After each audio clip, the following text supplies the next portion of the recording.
नमस्कार, नौ की नौ खबर देख रहे हैं आप और मैं हूं आप सबके साथ अनूप। और सबसे पहले बात करेंगे बड़ी खबर की। दिल्ली में आज पीएम मोदी से बड़ी मुलाकात होने वाली है। आज 11 बजे पीएम से प्रतिनिधिमंडल जो है वो मिलने वाला है। जातिगत जनगणना पर पीएम से प्रतिनिधिमंडल मिलेगा और मुलाकात के लिए सभी नेता दिल्ली पहुंच चुके हैं। सीएम ने जातिगत जनगणना को जरूरी बताया है, तो बड़ी मुलाकात है आज दिल्ली में। बिहार के मुख्यमंत्री नीतीश कुमार अपने 10 प्रतिनिधिमंडल के साथ 10 लोगों के साथ जो अलग अलग दलों के नेता हैं उनके साथ दिल्ली पहुंच गए हैं और जातिगत जनगणना पर आज प्रधानमंत्री से मुलाकात है। मुलाकात कर अपनी बात भी रखेंगे और सभी नेता जो है दिल्ली पहुंचे हुए और सभी नेताओं ने जातिगत जनगणना को जरूरी बताया है। तो सीएम के साथ 10 नेता आज प्रधानमंत्री नरेंद्र मोदी से मुलाकात करेंगे और इनमें नेता प्रतिपक्ष तेजस्वी यादव भी साथ हैं। ये ऐसा मौका है जब जातिगत जनगणना के मुद्दे पर विपक्ष के साथ साथ सत्ता पक्ष भी एकजुट है, एक मत है नजर आ रहा है। और आज प्रधानमंत्री ने मिलने का वक्त दिया है 11 बजे। तो सीएम नीतीश कुमार और जो 10 नेता हैं अलग अलग दलों के जो प्रतिनिधिमंडल में शामिल हैं वो दिल्ली पहुंच चुके हैं और अब से कुछ देर बाद यानी 10 बजे जो है 11 बजे जो है मुलाकात होगी। 10 बजे के आसपास से मुलाकात शुरू हो जाएगी प्रधानमंत्री नरेंद्र मोदी के साथ। और जातिगत जनगणना बेहद जरूरी है, बिहार के तमाम नेता मान रहे हैं और यही बात आज प्रधानमंत्री को बताने के लिए तमाम लोग वहां पहुंचे हुए हैं। 19 में ही एक यूनानिमस रिजोल्यूशन हुआ था इसके पक्ष में और फिर 20 में भी विधानसभा में यूनानिमस और 19 में तो विधानसभा विधान परिषद दोनों में हुआ था। तो इसलिए सब लोगों की तो राय एक ही है, बिहार में कोई राय अलग अलग नहीं है। तो उसी को कहने हम लोग अपनी बात रखने आए। जरूर हम लोग सोचते हैं कि ये सबके हित में है, पूरे देश के हित में है। और ये ऐसी बात नहीं है कि सिर्फ बिहार के लोगों की इच्छा है, ये पूरे देश के लोगों की इच्छा है कि जाति आधारित जनगणना कम से कम एक बार तो जरूर कर देना चाहिए ताकि सब चीज़ों के बारे में पूरी जानकारी हो जाए और उससे लोगों को सुविधा हो जाए और सरकार को भी किसी भी निर्णय को लेने में सहूलियत हो। कह रहे हैं कि नीतीश कुमार के दबाव में आकर जाति जनगणना के मुद्दे हाथ पर हाथ धरे सब लोग बैठे हुए। कौन क्या बोलता है हमको तो मालूम नहीं है, हमसे तो खुद आके मिले और उन लोगों ने कहा कि हम लोगों को चल के मिलना चाहिए। ठीक है, और उसके बाद ही तो कर दिया है। तो इसको दबाव कहते हैं, आप जरा बताइए। तो आज का दिन बेहद अहम है क्योंकि बिहार के मुख्यमंत्री जो हैं 10 नेताओं के साथ एक प्रतिनिधिमंडल के साथ दिल्ली पहुंचे हैं। जातिगत जनगणना पर आज प्रधानमंत्री से मुलाकात का वक्त मिला। 10 बजे मुलाकात का वक्त है और हमारे सहयोगी अमितेश हमारे साथ इस खबर पर जुड़े हुए हमारे साथ। अमितेश, कितना अहम है क्योंकि 10 लोग इस वक्त बिहार से पहुंचे हुए हैं और नेतृत्व मुख्यमंत्री नीतीश कुमार कर रहे हैं। क्या होगा आज? लग रहा है कि तमाम लोगों की बातें मानी जाएंगी।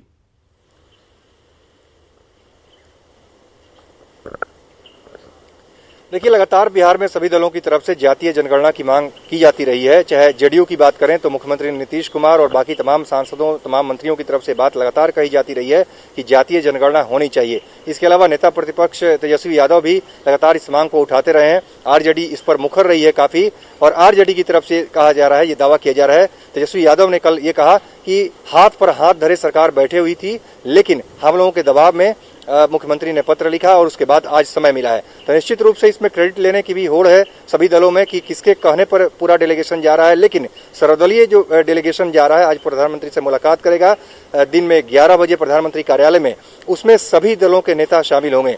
इसमें बीजेपी की तरफ से बिहार सरकार में मंत्री जनक राम रहेंगे, जेडीयू की तरफ से शिक्षा मंत्री विजय चौधरी भी हैं, कांग्रेस समेत तमाम दलों के जो विधानमंडल दल के नेता हैं वो मौजूद रहेंगे इस प्रतिनिधिमंडल में। तो आज जो मुलाकात है काफी अहम है क्योंकि लगातार जातीय जनगणना को लेकर के बिहार में सियासत गर्म रही है सभी दलों की तरफ से। कुछ दलों में आपस में अगर मतभेद कहें तो कह सकते हैं कि अलग स्टैंड जरूर रहा है एक दो दलों में, लेकिन उसके बावजूद आज जो प्रतिनिधिमंडल जाएगा उसमें ये सभी दलों की तरफ से मांग की जाएगी कि जाति आधारित जनगणना होनी चाहिए। निश्चित रूप से इसका काफी महत्व है। इसके पहले जेडीयू के राष्ट्रीय अध्यक्ष ललन सिंह के नेतृत्व में तमाम सांसदों की टीम मुलाकात की थी केंद्रीय गृह मंत्री अमित शाह से। उस दौरान भी ये कहा गया था कि जाति आधारित जनगणना होनी चाहिए और बिहार विधानसभा में दो बार प्रस्ताव पारित हुआ है। दो बार प्रस्ताव पारित होने के बाद केंद्र को भेजा गया था। तो निश्चित रूप से बिहार की तरफ से ये डिमांड होगी। अमितेश, अगर हम बिहार की बात करें तो बीजेपी को छोड़ दें, बीजेपी को छोड़कर तमाम जो दल हैं, चाहे सत्ता पक्ष के चाहे विपक्ष के, तमाम दलों का एक सुर में कहना है कि जातिगत जनगणना बेहद जरूरी है। और बीजेपी के प्रतिनिधिमंडल में जो जनक राम नेता जो है, मंत्री जो है बिहार के, वो भी हैं। तो क्या ये लग रहा है, बीजेपी तो बिहार में भी विरोध कर रही है, लेकिन जो आज प्रतिनिधिमंडल पहुंचा है वहां पे, इनको उम्मीद जगी है कि शायद ये अपनी बात रखेंगे तो प्रधानमंत्री सकारात्मक रुख दिखाएंगे, ऐसा लग रहा है। और अगर ऐसा नहीं होगा तो मुख्यमंत्री शायद पहले ही संदेश दे चुके हैं, एक संकेत दे चुके हैं कि शायद वो बिहार में खुद से ये प्रयास भी कर सकते हैं।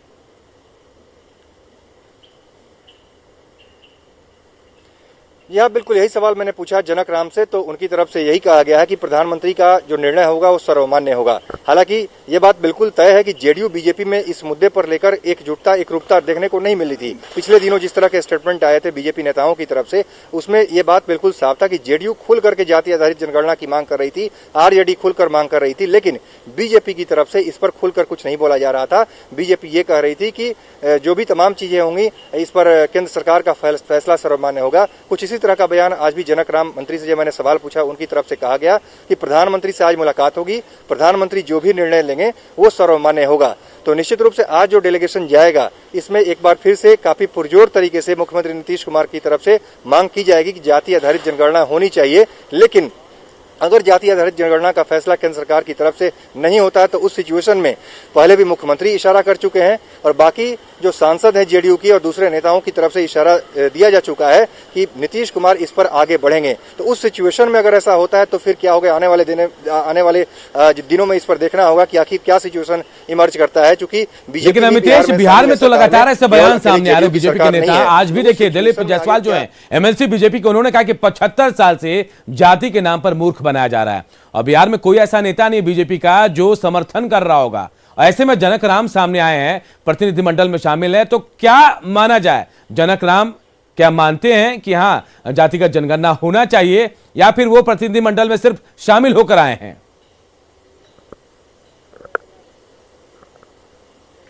देखिए, जनक राम का भी पिछले दिनों जो स्टेटमेंट आया था, उनकी तरफ से भी जातीय जनगणना के पक्ष में बयान नहीं दिया गया था।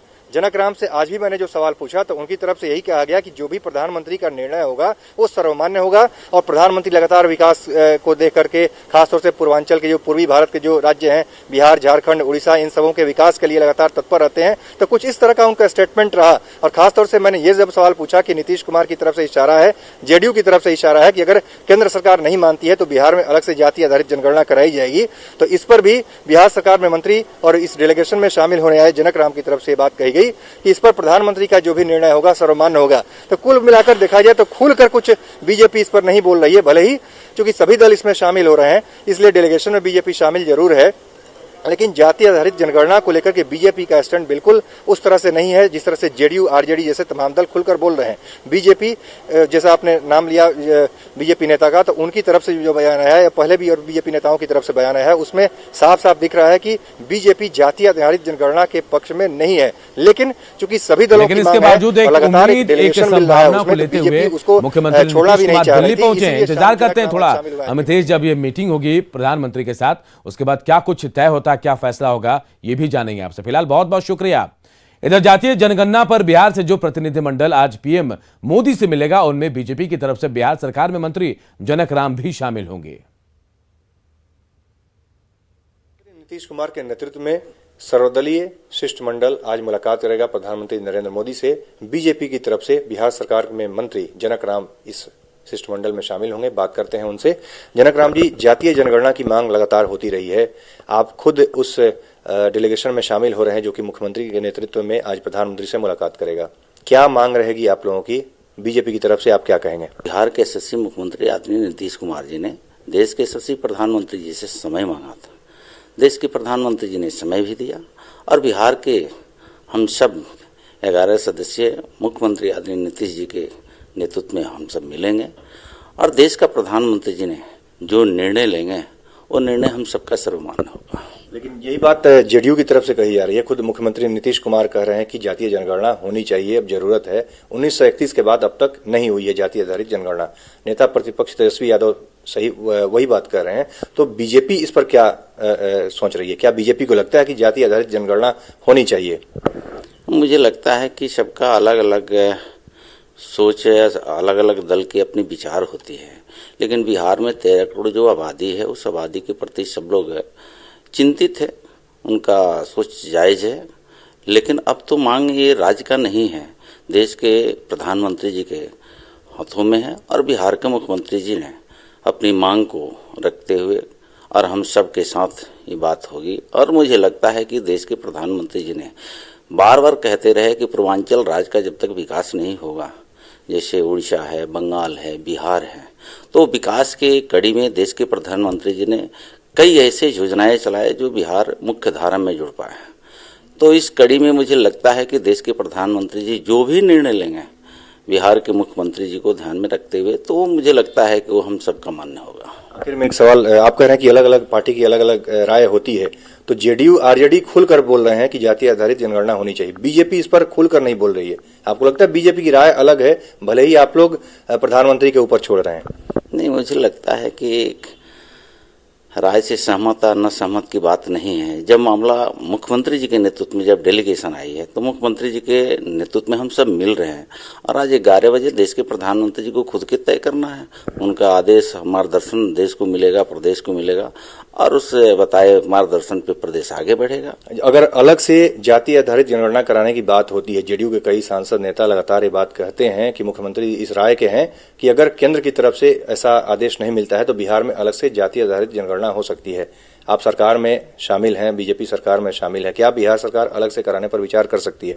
मुझे लगता है कि आज देश के प्रधानमंत्री के निर्णय के बाद ही आगे का निर्णय बिहार के यशस्वी मुख्यमंत्री जी को करना है।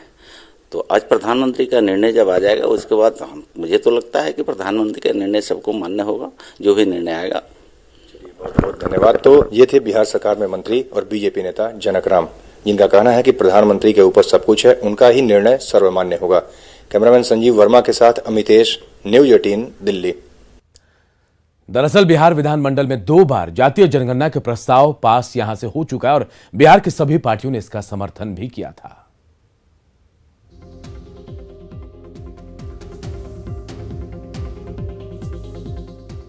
23 अगस्त को जातीय जनगणना पर दिल्ली में बड़ी बैठक होगी। सीएम नीतीश कुमार के नेतृत्व में बिहार का 11 सर्वदलीय प्रतिनिधिमंडल दिन में 11 बजे प्रधानमंत्री से मुलाकात करेगा। इन 11 सदस्यीय प्रतिनिधिमंडल में मुख्यमंत्री नीतीश कुमार के साथ साथ नेता प्रतिपक्ष तेजस्वी यादव भी शामिल हैं। इसके अलावा जेडीयू से शिक्षा मंत्री विजय चौधरी, बीजेपी से मंत्री जनक राम, हिंदुस्तानी अवाम मोर्चा से पूर्व मुख्यमंत्री जीतन राम मांझी, वीआईपी से मुकेश सहनी, कांग्रेस से विधायक दल के नेता अजीत शर्मा, भाकपा माले से महबूब आलम, एआईएमआईएम से अख्तरुल ईमान, सीपीआई विधायक दल के नेता सूर्यकांत पासवान और सीपीएम से अजय कुमार 11 सदस्यीय प्रतिनिधिमंडल के हिस्सा हैं। बहुत ही महत्वपूर्ण मुद्दा है मुख्यमंत्री, महत्वपूर्ण मुद्दा है और बराबर हम लोग ये कहते रहे हैं, ये हो जाए तो इससे अच्छी कोई बात ही नहीं है। और ऐसा नहीं है कि कोई बिहार में ये सोच है, ये पूरे देश में सब जगह लोग इसको सोचते हैं। इसको एक बार कम से कम जरूर करना चाहिए, हम लोगों की राय है और इसी दृष्टिकोण से मिल करके हम लोग अपनी भावना रखेंगे। प्रतिनिधिमंडल में शामिल नेताओं को भरोसा है कि पीएम के साथ बातचीत सकारात्मक रहेगी। माननीय मुख्यमंत्री जी के निवेदन पर प्रधानमंत्री कुछ न कुछ सकारात्मक निर्णय लेंगे। अब इस बार वही जो सरकार में जो लोग थे फिर इस बात को उठा रहे हैं, जातीय जनगणना हो, मगर ये वक्त जब चुनाव का वक्त है उस समय क्यों उस मुद्दे को उठाया जा रहा है भाई? और हमारी अपेक्षा है कि प्रधानमंत्री पूरे बिहार की आवाज़ को सुनने का काम करेंगे और जातीय जनगणना कराएंगे। और हमें पूरा विश्वास है कि आदरणीय प्रधानमंत्री जी सर्वदलीय प्रतिनिधि मंडल की मांग को मानेंगे और जातीय जनगणना कराएंगे, क्योंकि सभी लोगों की, एनडीए के भी कई सहयोगी दल हैं जो कह रहे हैं कि जातीय जनगणना होनी चाहिए। बिहार विधानसभा से 2 बार 2019 और 2020 में जातीय जनगणना को लेकर प्रस्ताव पारित किया जा चुका है। सर्वसम्मति से पारित प्रस्ताव में मांग की गई थी कि साल 2021 में होने वाली जनगणना में जातीय आंकड़े दिए जाएं। अब जबकि इस मुद्दे पर बिहार का प्रतिनिधिमंडल प्रधानमंत्री से मिलने वाला है, तो सभी की नजरें इस बात पर टिक गई हैं कि बातचीत के बाद क्या कुछ निकलकर सामने आता है। न्यूज़ 18 के लिए पटना से संजय कुमार और दिल्ली से अमितेश की रिपोर्ट। और इधर केंद्रीय मंत्री पशुपति कुमार पारस आज पटना आ रहे हैं। उनके स्वागत के लिए पटना में पोस्टर लगे हैं। उनके जोरदार स्वागत की तैयारी है। पहले जेडीयू अध्यक्ष ललन सिंह और फिर केंद्रीय मंत्री आरसीपी सिंह का स्वागत हुआ और अब पशुपति पारस के समर्थक उनके स्वागत की तैयारी में जुटे हैं।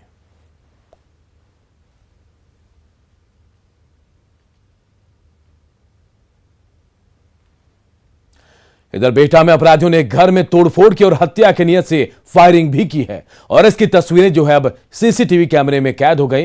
घटना सदीसोपुर की बताई जा रही है, जहां आपसी विवाद में कुछ युवकों ने छोटू सिंह के घर में घुसकर तोड़फोड़ की। पहले कैंपस में तोड़फोड़ की और फिर फायरिंग भी की। घर के लोगों ने किसी तरह अपनी जान बचाई। युवकों ने खिड़की से भी फायरिंग की है और इस दौरान काफी देर तक यहां दहशत का माहौल बना रहा। सर वो सब आया था, हम यहाँ पर काम करते हैं, यहाँ पर खड़ी थे, अभी बाबा आ ही रहे थे तो वो सब आया तो वहाँ छोटी बिया खड़ी थे तो वहाँ से मारा छोटी बिया के तो छड़वा से नोखिलवा से लगा हमारा यहाँ तो फट गया। तो फिर उतने में भागे लगे तो पीछे से हमारा 5-6 पैप मारा लोहा वाला से और घुसते घुसते में मारा लगा पूरा गेट उट पर फूटे लगा कर बाद फिर बाहर अंदर गए हम लोग तो पूरा फायरिंग करे लगा। और एक बड़ी खबर इस वक्त रांची से आ रही है, जहां नगड़ी थाना क्षेत्र में पुलिस ने 2 अपराधियों को हथियार के साथ गिरफ्तार किया है। पूछताछ के बाद पता चला कि अपराधी किसी जमीन कारोबारी की हत्या की फिराक में थे, लेकिन समय रहते पुलिस ने इन्हें गिरफ्तार कर लिया। गिरफ्तार दोनों अपराधियों का पुराना आपराधिक इतिहास रहा है। गिरफ्तार अपराधियों के पास से देसी पीतल का रिवॉल्वर, 3 गोलियां, एक कार और मोबाइल फोन भी बरामद किया गया। आपको बता दें कि झारखंड में पहली बार देसी पीतल का रिवॉल्वर मिला है। ये रिवॉल्वर पहले सिमडेगा के कोलेबिरा के मोस्ट वांटेड क्रिमिनल के पास था, जिसके मरने के बाद ये रिवॉल्वर गिरफ्तार अपराधी अमानत हुसैन और हफीजुल अंसारी के पास पहुंचा, जिसका वो इस्तेमाल करने वाले थे।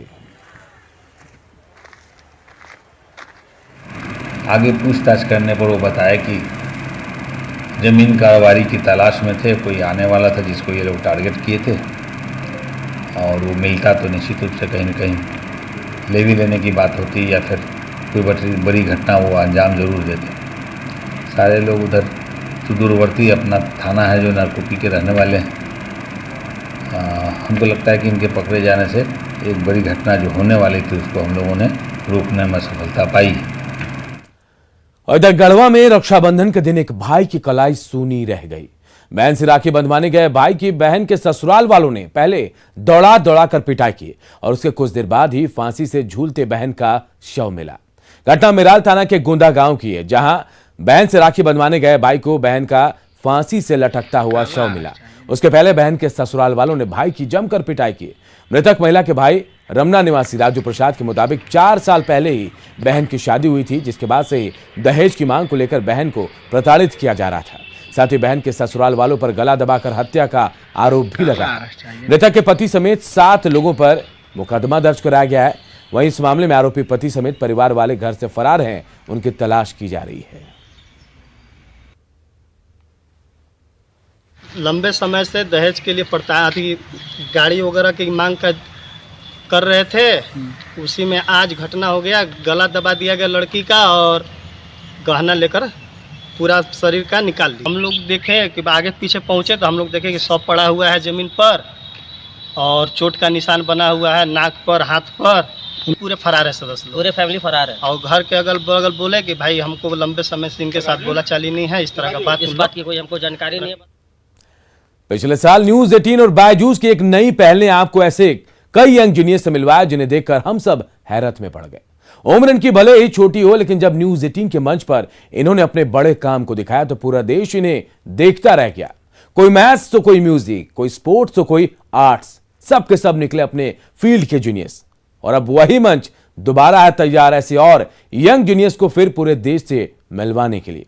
तो अगर आप भी जानते हैं ऐसे और यंग जूनियर्स को, तो रजिस्टर कीजिए news18.com/young juniors पर या बायजूस ऐप डाउनलोड करके जाइए यंग जूनियर्स के सेक्शन में, क्योंकि शुरू होने जा रहा है बायजूस यंग जूनियर्स सीजन 2, ए न्यूज़ 18 इनिशिएटिव।